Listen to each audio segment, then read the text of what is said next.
अस्सलाम वालेकुम। धरती टीवी न्यूज़ सां गॾु मां फौजिया एजाज। सभ खां पहिरियां हेडलाइन।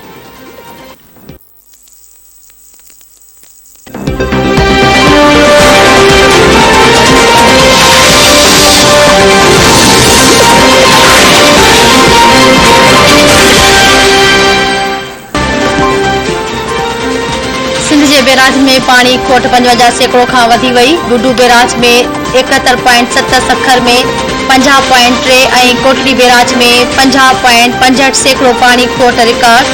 आबपाशी खाते जो चवणु आहे त गुडू बैराज में सुभाणे खां पाणी सूरतहाल में बहितरी जो इम्कान आहे। गुडू बैराज में सुभाणे खां ईंदड़ बहितरी बि कुझु ॾींहनि लाइ हूंदी।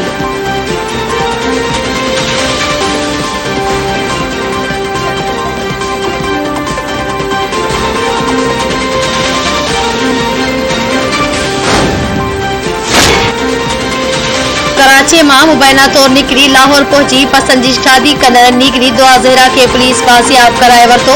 पुलिस ज़रियनि मूजिब दुआ ज़हरा ऐं संदसि मुड़ुसु बहावल नगर जे इलाइक़े चिश्तिया में हिक वकील जे घर में तरसियल हुआ। पुलिस हिक सहूलतखार खे बि गिरफ़्तार करे वरितो। SSP OBCC ज़ुबैर नज़ीर शेख जो चवणु आहे त दुआ ज़हरा ऐं संदसि मुड़ुस खे चिश्तिया वारे इलाइक़े मां हथ करे हिफ़ाज़ती तहवील में वरितो वियो आहे। दुआ ज़हरा संदसि मुड़ुस ज़हीर ऐं सहूलतकार खे कानून घुर्जूं पूरियूं करण बाद कराची रवानो कयूं हुयूं।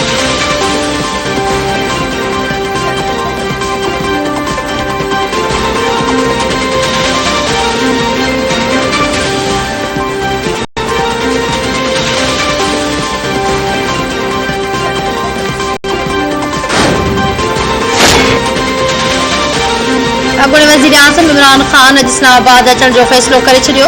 इमरान ख़ान PTI जे कोर कमेटी जो इजलास अॼु इस्लामाबाद में कोठाए वरितो। मुल्की सियासी सूरतहाल ते गौर ऐं सलाह मशवरा कया वेंदा। इजलास में ईंदड़ लॉन्ग मार्च ते बि गौर कयो वेंदो। बनी गाला में ख़ासि सिक्योरिटी मुक़ररु कई वई।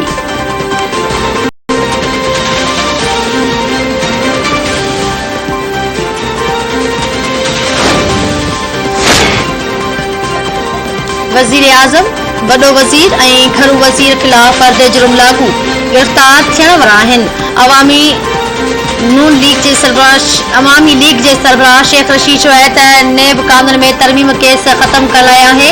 इलेक्शन में धांधली शुरू थी वई आहे। क़ौम 19 जून खां अॻु वोट चेक करे। लोड शेडिंग ऐं पेट्रोल 60 रुपया महांगो थियण 50 ॾींहनि जी कारकर्दगी आहे।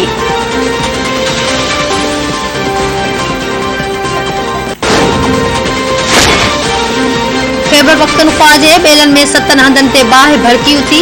शांगला में बाहि जबलनि ते ठहियल घरनि खे बि लपेट में आणे छॾियो। बाहि सबबु औरत समेत 4 ॼणा सड़ी फोत थी विया। ख़ुश्क मौसम सबबु बाहि जे फैलाव में तेज़ी अची वई। सवात ब्रेकोट चारबाग पठाणी जे भरपासनि वारनि इलाइक़नि में लॻल बाहि खे विसाइण लाइ कोशिशूं जारी। बुनेर ऐं लोअरदेर में ॿेलनि खे बाहि लॻी वई। मक़ामी माण्हू पाक फ़ौज जा जवान बाहि विसाइण में रुधल आहिनि।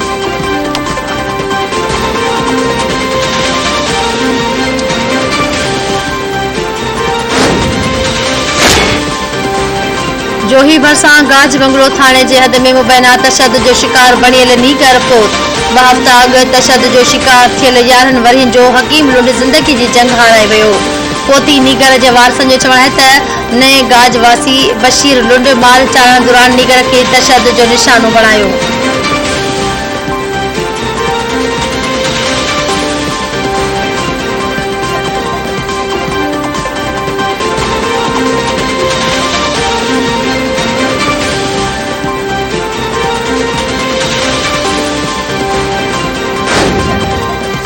शेख रहीम बख्श हजूर बख्श जो पुट गोट गुलाम कादिर से लग मेहरबानी करे मुझे अर्जा अब्बा सही मुझे दिया जी के अर्जा शेख अमजद शेख के SB के अर्जा अब्बा मुझे मेहरबानी करे मुझे जान बचाओ। डालो कुर्बा गुरंदा धाड़ेल सही मुझे कोई में मारन ता प्यान अल्लाह मेहरबानी कयो सही।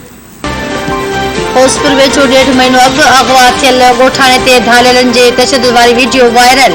वीडियो में धाड़ेल पोरहित रहीम बख्श ते तशद्दुद कंदे नज़र अचनि था। धाड़ेलनि मुग़वी पोरहित जे वारसनि खां 10 लख रुपया भुंग तलब करे वरितो।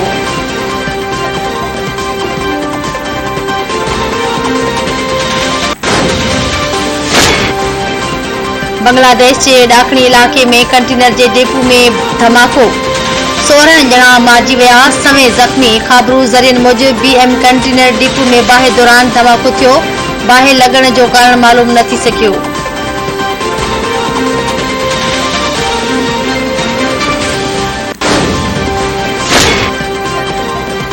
मौसमियात खाते मुल्क में ईंदड़ 5 ॾींहनि दौरान गर्मीपद में गैर मामूली वाध जो ख़दशो ज़ाहिर कंदे अलर्ट जारी करे छॾियो। गर्मीअ जी लहर खां पोइ बरसात जो सिलसिलो मुल्क में दाख़िल थियण जो इम्कान। मौसमियात खाते चयो आहे त शहरी हीट स्ट्रोक खां बचण लाइ एहतियाती तदबीरुनि ते अमल कनि।